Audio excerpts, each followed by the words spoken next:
Je pense que ce livre, c'est la suite de mon engagement pratiquement depuis mon retour, puisque j'ai surtout dans le souvenir de mes parents, de mon frère, qui ont été résistants, mes parents déportés, et ce que j'ai fait aussi auprès des jeunes, collégiens, lycéens, pour la mémoire de mes camarades, d'abord celles qui ne sont pas rentrées, bien sûr, et puis depuis toutes celles qui ont été mes compagnes, et sur ce qu'a été la déportation des résistants.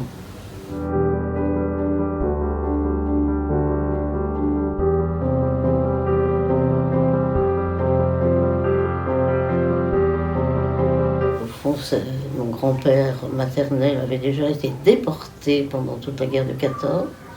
Ma mère, qui était une jeune fille de 17-18 ans, avait été emprisonnée pendant la guerre de 14. Et c'était un héritage, en effet. Je pense que lorsque nous avons vu la France envahie, nous avons bien sûr assisté, nous avons été au moment de l'exode aussi, que nous avons vu arriver cette armée, et lorsque nous allons vivre sous cette occupation très lourde, très cruelle, pour nous, il était, même sans nous, tout au moins au début, sans en parler les uns entre les autres dans la famille, nous sommes engagés dans la résistance. Alors mon frère très tôt dans un réseau de renseignement, moi dans la défense de la France, et un premier contact d'abord avec un de mes professeurs, et puis mes parents aussi, bien sûr, d'une autre manière. Voilà.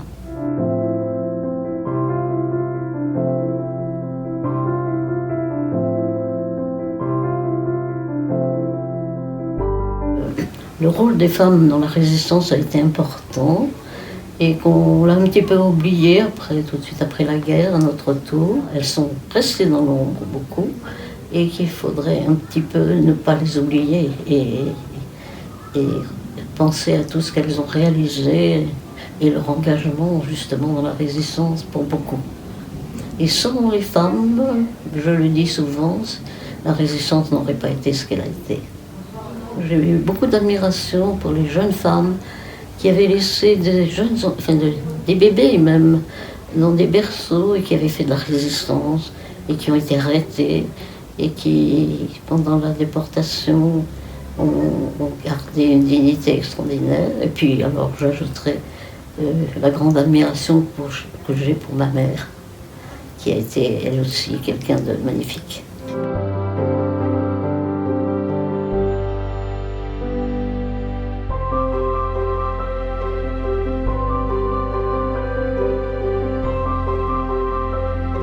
Je pense que j'ai essayé de leur faire comprendre que dans la vie, on doit garder son propre jugement et que c'est très important.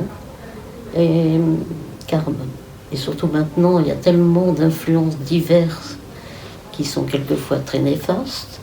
Donc, avoir ses idées, les défendre, surtout quand elles sont une grande valeur, comme celles que nous avons défendues.